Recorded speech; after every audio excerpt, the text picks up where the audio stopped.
बरसों के पुराने जख्म पे मरहम लगा सा है, कुछ ऐसा नहीं इस लम्हे में है, ये लम्हा कहाँ था मेरा, अब है सामने इसे छू लूं जरा, मर जाऊं या जी लूं जरा, खुशियाँ चूम लूं या रो लूं जरा, मर जाऊं या जी लूं जरा।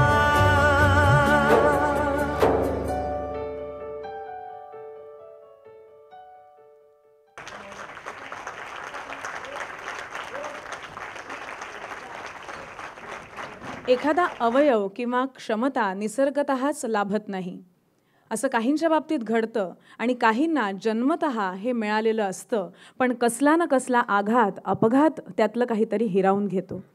आव्हानांशी झुंजण्याची वृत्ती, जिद्द आणि आंतरिक सामर्थ्य हे सारं मात्र दोघांमध्येही तेच असतं.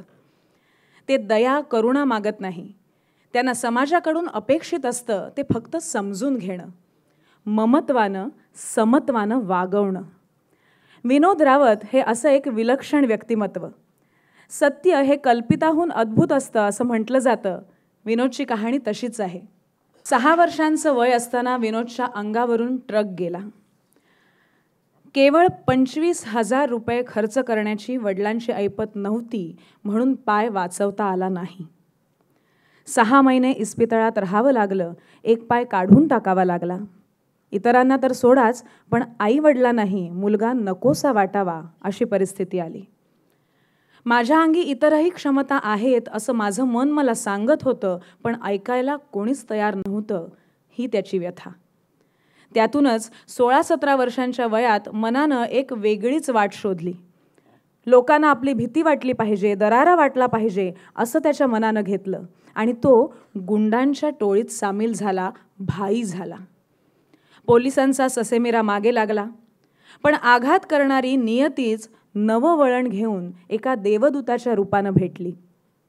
हा मार्ग योग्य नाही, केवळ पैसा महत्त्वाचा नाही, प्रेमाची ऊब आणि दुःखितांसाठी वेळ देण्यात खरा अर्थ आहे हे त्यानं मनावर बिंबवलं. आयुष्य बदलायला लागलं आणि वयाच्या 27व्या वर्षी जयपूर फूट विनामूल्य मिळाला. कुबड्या सुटल्या. खेळामध्ये लहानपणापासूनच रुची होती. आता त्यात प्रगती व्हायला लागली. दरम्यान प्रेयसी आयुष्यात आली, लग्न झालं, 2 मुलं झाली. 2004 साली मुंबई मॅरेथॉनमध्ये विनोदनं भाग घेतला. हिमालयातलं 20,000 फूट उंचीचं शिखर त्याने सर केलं. त्यानंतर कळसुबाई शिखर गाठलं. सायकलिंगची होड होती, पण कुठला क्लब घेईना. लडाखच्या मोहिमेतून अपंग म्हणून बाहेर काढलं गेलं. मग विनोदनं स्वतःचा क्लब काढला आणि 2010 साली लडाखमध्ये झालेल्या भीषण ढगफुटीनंतर सहकार्यांसह मोटरसायकलनं लडाख गाठलं. 18 लाख रुपयांचा निधी जमवून दिला. जम्मू काश्मीरच्या मुख्यमंत्र्यांनी या कामाबद्दल पुरस्कार देऊन विनोदचा गौरव केला. आजही मार्केटिंगमधली नोकरी करतानाच या ॲथलीटचं बायकिंग वेगात चालू आहे. तो स्वार झालाय ते परिस्थितीवर. मोटरसायकल हे प्रतीक आहे त्या परिस्थितीचं. अशा व्यक्तींप्रमाणेच लोकविश्वास प्रतिष्ठानसारख्या अनेक संस्थाही विविध प्रकारच्या दिव्यांगांसाठी काम करतात. अशीच एक संस्था आहे डोंबिवलीमधली भरारी अस्थिव्यंग विकलांग संस्था. डिसेंबर 1996 मध्ये विजय प्रधान यांनी ही संस्था स्थापन केली. ते भाऊ म्हणून ओळखले जायचे. त्यांचं शरीर नेहमी काटकोनातच असायचं. अशा या माणसानं राजीव गांधींना भेटण्यासाठी 1983 मध्ये डोंबिवली ते दिल्ली असा 18 दिवसांचा प्रवास तिचाकीवरून केला होता. आज भाऊ नाहीत, पण स्थापनेपासून संस्थेचं काम करणारे विनायक शरद मालवणकर हे आज संस्थेचे अध्यक्ष आहेत. अवघं 1 वर्षाचं वय असताना त्यांना पोलिओ झाला. 6व्या वर्षी पितृछत्र हरपलं आणि रस्त्यावर फुलं विकण्यापासून अनेक कामं करत ते पदवीधर झाले. नंतर दोन्ही पायांना गंभीर इजा होऊनही नोकरी करत राहिले आणि LLB झाले. त्यातच गाणंही जोपासलं. केवळ स्वतःपुरता विचार करून ते थांबले नाहीत, तर दिव्यांगांसाठी भरारीमार्फत पुनर्वसन, विद्यार्थी आणि पालकांना शैक्षणिक मदत असे अनेक प्रकल्प आज ते राबवत आहेत. भरारीच्या सहसचिव आहेत मनीषा मंदार दीक्षित. त्याही जन्मतः पायांनी दुर्बल असलेल्या, संसार सांभाळून आज त्या अनेकांना आधार देत आहेत.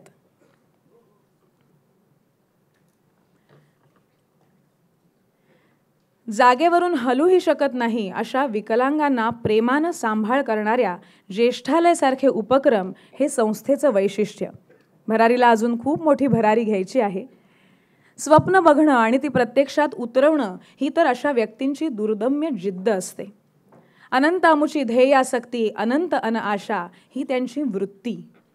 लोकविश्वास प्रतिष्ठानच्या विशेष मुलांच्या शाळेतला सिद्धेश लाडू नाईक हे त्याचंच एक उदाहरण. मूकबधीर असलेला हा तरुण चित्रकार आहे. बांबूपासून नाना वस्तू बनवतो. विविध प्रकारचे मुखवटे बनवणं आणि ते सुरेख रंगवणं हे त्याचं वैशिष्ट्य.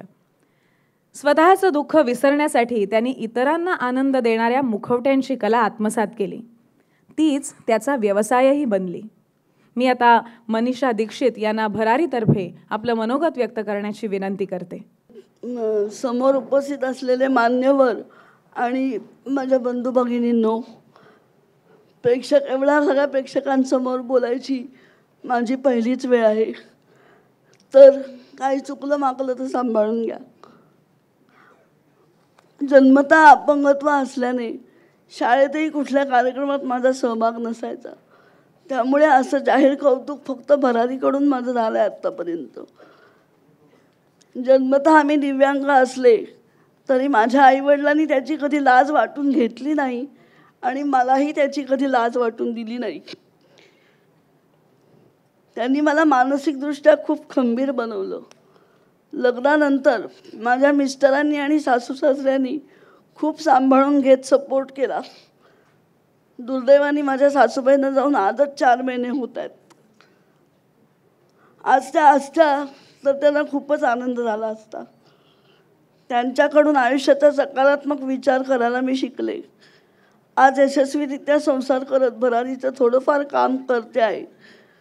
भरारीचा उल्लेख केल्यावर काही गोष्टींचा उल्लेख केल्यावाचून मला राहवत नाही. ते म्हणजे मगाशी भरारीच्या माहितीमध्ये आलेलं आमचं भाऊंचं नाव. त्यांच्या पश्चात भरारीचा आधार असलेल्या डॉक्टर अंजली आपटे मॅडम, आमच्या खऱ्या अर्थाने आधार असलेले, पदोपदी आमच्यासाठी गरज असेल त्यानुसार आमच्यातली कमतरता स्वतःच्या असण्याने भरून काढणारे आमचे सगळे कार्यकर्ते. आमच्या संस्थेचा एक उपक्रम आहे अपंगालय, जिथे बेडरिडन माणसांचा सांभाळ प्रेमाने, मायेने, आदराने केला जातो शेवटच्या श्वासापर्यंत. तिथे काम करणाऱ्या सेवक वर्गाची सुद्धा मी ऋणी आहे. आजचा हा सोहळा खूप छान चालला आहे. CBD फाउंडेशनने आमच्या संस्थेचा या ठिकाणी जो सत्कार करतायत त्याबद्दल मी त्यांची शतशः आभारी आहे. कारण आपण करत असलेल्या कामाचं कोणीतरी कौतुक केलं की काम करायला नवीन हुरूप येतो. जाता जाता इथे उपस्थित सर्वांना आमच्या भरारी परिवारात आग्रहाचं निमंत्रण देते. एकच सांगते, भरारीविषयी काही माहिती हवी असेल तर प्रेक्षकांमध्ये डॉक्टर अंजली आपटे बसलेले आहेत, त्यांच्याशी संपर्क करू शकता. जरूर संपर्क करा. संस्थेला जरूर भेट द्या. आमच्या परिवारात सामील व्हा. सिद्धेश तिथे मागे मुखवटा बनवतोय आणि त्याचं एक रूप आपल्या समोर आहे. अतिशय सुंदर मुखवटा आहे आणि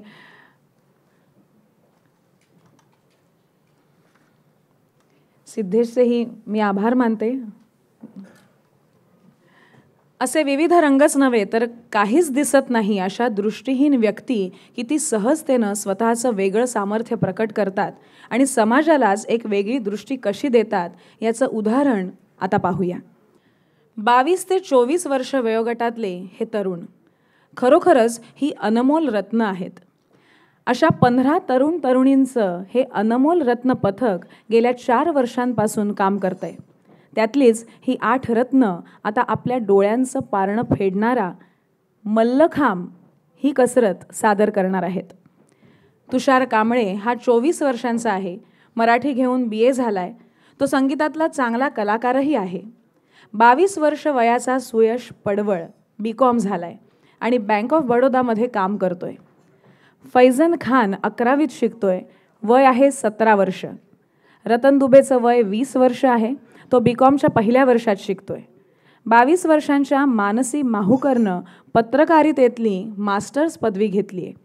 गौतम म्हस्के ह्याचं वय आहे 22 वर्ष आणि तो कला शाखेत द्वितीय वर्षात आहे. 23 वर्षांची आरती रमणे हिनं BMM केलं आहे आणि आता मास्टर्स करते. पण मल्लखांब हेच तिचं सध्याचं पूर्ण वेळचं क्षेत्र आहे. 24 वर्षांचा पवन नरवडे हा सेंट्रल बँकेत अधिकारी आहे. आता पाहूया या सर्वांचं चित्तथरारक आणि नेत्रदीपक कौशल्य.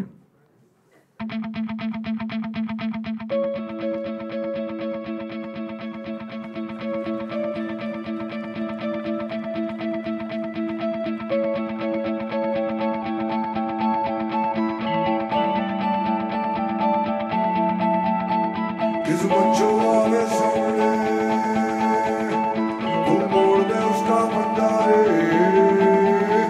किस बच्चों आगे सामने तू मोड़ दे उसका बंदा रे.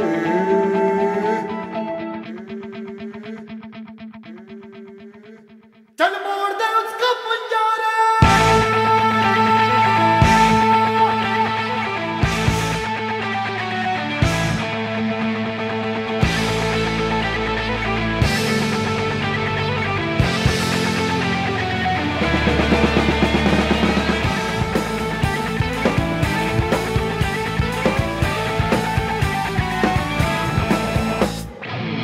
आसमां चीरे अब 7 समंदर पीरे. चल 7 सुरों में कर दे ये ऐलान. हिम्मत है तो रोको और जुर्रत है तो मानो रे. आज हथेली में रख दी है जान. खून में तेरे मिट्टी मिट्टी में तेरा खून. खून में तेरे मिट्टी मिट्टी में तेरा खून. ऊपर अल्लाह नीचे धरती बीच में तेरा जुनून रे सुल्तान.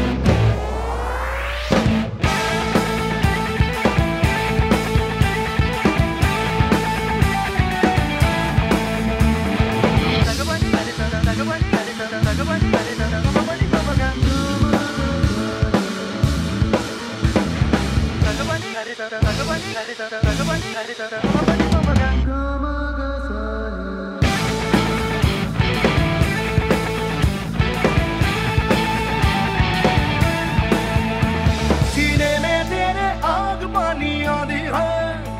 मेहनत की डोरी हौसलों से बांधी है.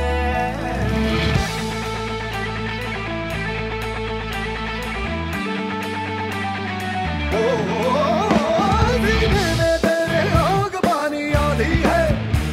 मेहनत की डोरी हौसलों से बांधी है. पर्वत भी तू ही और तू ही पत्थर है. जो चाहे तू वो भी बन जाए. तेरी मर्जी से आंसू और पसीना मरे है तो दोनों पानी पर मोड़ के रख दे दोनों ही तूफान. चोट हो जितनी गहरी या ठेस जिगर में ठहरी तो जज्बा उतना जहरी है ये मान.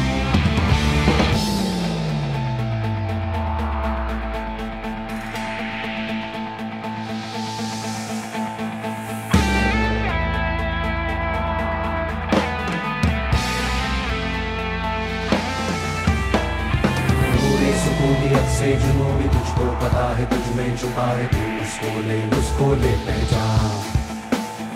तेरा इरादा तुझसे भी ज्यादा उसको पता है. जो लापता है तू कितना ले तब मां. वो दिल में है तेरे तू उसकी नजरों में. हाय चल हद से आगे. चाहा जो तूने वो पाले. चल बच्चा रे सुन.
या अनमोल रत्नांना CBD फाउंडेशनचा आणि सगळ्या रसिक प्रेक्षकांचा सलाम. रसिक हो, दिव्यांगांच्या अंगी वसणाऱ्या विविध क्षमतांची झलक आपण आत्तापर्यंत पाहिलीत. ही नुसती वानगी आहे. परिस्थितीशी झुंजणारे देशभरात असे शेकडो लोक आहेत. सर्व वयोगटातले, सर्व स्तरांमधले, स्त्रिया, पुरुष, मुलं, त्या सगळ्यांचे हे प्रतिनिधी. त्यांच्या दिव्यत्वाची आपणा सर्वांना, समाजाला जाणीव व्हावी, केवळ यासाठीच CBD फाउंडेशनची ही सगळी धडपड. या धडपडीला पाठबळ देण्यासाठी आवर्जून आलेले आपले सन्माननीय अतिथी, उत्तर प्रदेशचे माननीय राज्यपाल आदरणीय श्री रामभाऊ नाईक, खासदार डॉक्टर किरीट सोमय्या आणि सारस्वत बँकेचे अध्यक्ष श्री गौतम ठाकूर यांना व्यासपीठावर घेऊन यावं अशी मी CBD फाउंडेशनच्या संचालकांना विनंती करते.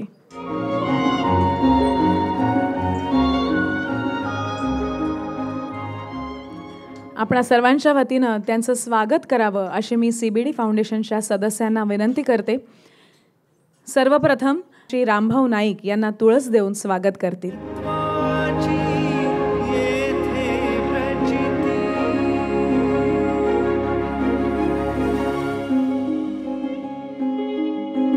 आता सौ मानसी दोंदे या किरीट सोमय्या यांचं स्वागत करतील.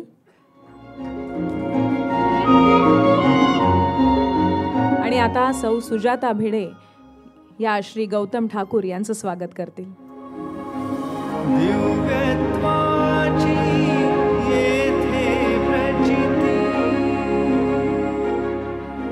धन्यवाद. मित्रहो, आर्थिक पाठबळाशिवाय कुठलंही काम भक्कमपणे उभं राहू शकत नाही, हे आपण सर्वजण जाणतोच. असं सहकार्य देणाऱ्यांबद्दल आदर व्यक्त करणं हा भारतीय संस्कृतीचा अंगभूत भाग आहे. यशस्वी व्यवसाय आणि सामाजिक भान याचा उत्तम मेळ कसा घालावा याचं आदर्श उदाहरण म्हणजे सारस्वत बँक. सारस्वत बँक ही सहकार क्षेत्रातली अग्रणी बँक. CBD फाउंडेशनला सातत्यानं असं पाठबळ देत आली आहे. CBD फाउंडेशनच्या वतीनं त्यांचे मनोमन आभार. L&T फायनान्स होल्डिंग्स या संस्थेचे अध्यक्ष आणि व्यवस्थापकीय संचालक श्री YM देवस्थळी तसेच त्यांचे group general council Shri Rajiv Dodti यांचं CBD फाउंडेशनला नेहमी लाभणारं सक्रिय सहाय्य अत्यंत मोलाचं आहे. CBD फाउंडेशन त्यांचे आभारी आहेत. जनसेवा सहकारी बँक आणि रामभाऊ नाईक यांचा ऋणानुबंध अत्यंत आगळावेगळा आहे.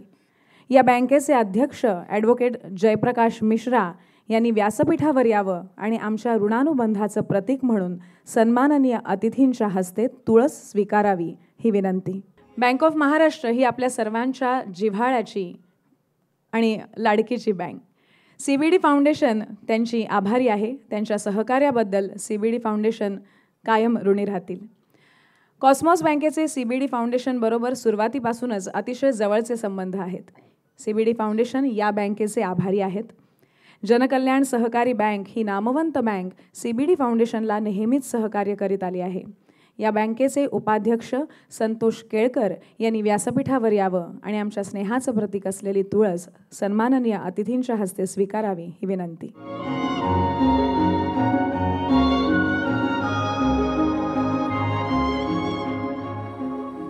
धन्यवाद.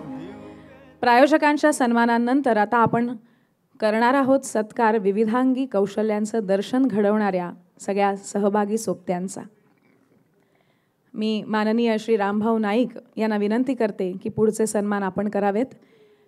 विनोद रावत, छोटू कुमार झा,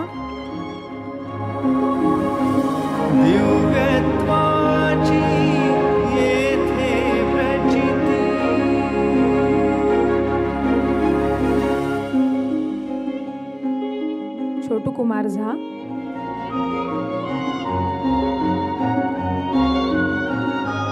यानंतर नदीम रियासत अली शेख,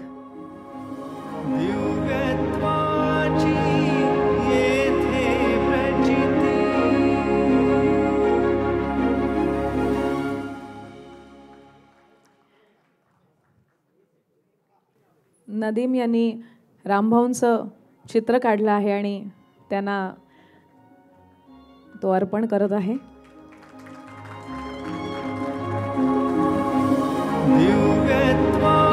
सुपर्णा शहा जोशी,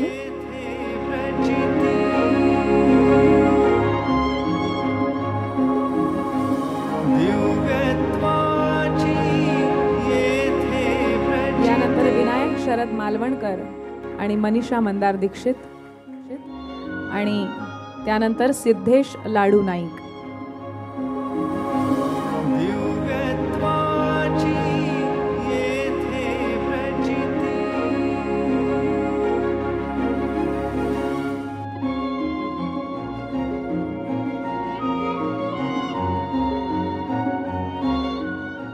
धन्यवाद रामभाऊ. आता यानंतरचे सन्मान मी डॉक्टर किरीट सोमय्या यांना विनंती करते की त्यांनी करावे.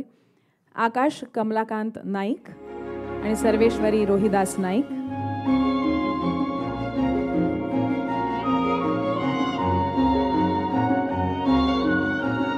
आणि 8 अनमोल रत्नांपैकी तुषार कांबळे, सुयश पडवळ आणि फैजन खान.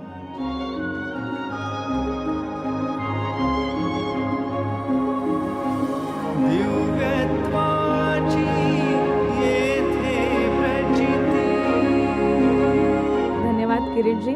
आता मी श्री गौतम ठाकूर यांना विनंती करते की पुढील कलाकारांचा सन्मान त्यांनी करावा. रतन दुबे, गौतम म्हस्के, पवन नरवडे, मानसी माहुकर आणि आरती रमणे.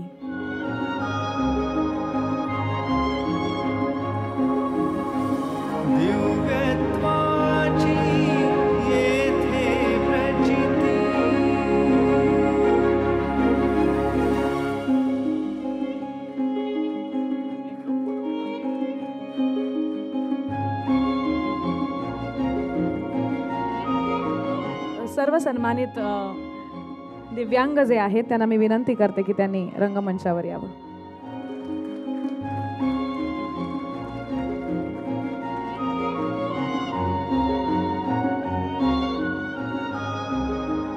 आपले सन्माननीय अतिथी श्री गौतम ठाकूर हे सारस्वत कोऑपरेटिव्ह बँक या नामवंत बँकेचे अध्यक्ष आहेत. बँकिंग क्षेत्रातलं हे एक आघाडीचं व्यक्तिमत्व. बँकेच्या विकासाबद्दलची दूरदृष्टी आणि कल्पकता याबरोबरच समाजासाठी उपयुक्त अशा कामांना भक्कमपणे पाठबळ देणं हे त्यांचं वैशिष्ट्य. मी विनंती करते की त्यांनी आपलं मनोगत आपल्या सगळ्यांसमोर व्यक्त करावं. व्यासपीठावरील मान्यवर आदरणीय श्री रामभाऊ नाईक, आदरणीय श्री किरीट सोमय्याजी आणि सभागृहात उपस्थित बंधू भगिनींनो, बँकेच्या वतीने अनेक कार्यक्रम अटेंड करतो, पण असा आगळा वेगळा कार्यक्रम आधी कधी बघितला नाही.